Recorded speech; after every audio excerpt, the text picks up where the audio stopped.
Policia kufitare e Vlorës arrin të parandaloj një rast të dyshuar të trafikut të lëndëve narkotike, pas marrjes së informacionit për një mjet të dyshuar që mund të bënte lëvizje të kundralishme duke ardhur nga Italia për të larguar më pas përsëri në drejtim të shtetit fqinjë të Greqisë, nisën kontrollet në të gjithë zonën.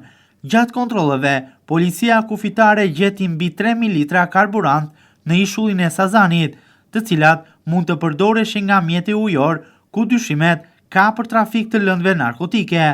Pas pikasjes së lëndës së karburantit, kufitarja ka thirrur të gjithë drejtuesit e mjeteve ujore për raportimin e vendodhjes së mjetit të tyre, duke i vendosur në regjistrim i cili mungonte prej vitesh. Pavarësisht se nuk u arrit të kapej mjeti ujor dhe rasti ngeli në tentativë, tashmë ka nisur hetimet për personat që quan karburantin në ishullin e Sazanit, si dhe për motivin e dërgimit të lëndës në Sazan. Sipas burimeve, ngjarja ka ndodhur 4 ditë më parë, ditën e premte.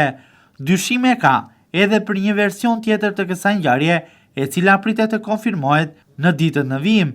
Siç mësohet nga disa burime jo zyrtare, policia kufitare dhe Guardia di Finanza kanë evidentuar fillimisht mjetin i cili është futur në ujërat territoriale shqiptare, ku ka nisur më pas edhe ndjekjen e tij.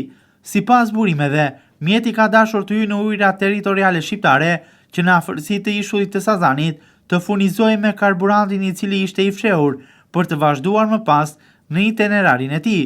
Por me nisjen e ndjekjes, mjeti ka ndryshuar totalisht drejtim, duke arritur të shpëtojë ndjekjes nga Guardia di Finanza dhe roja bregdetare.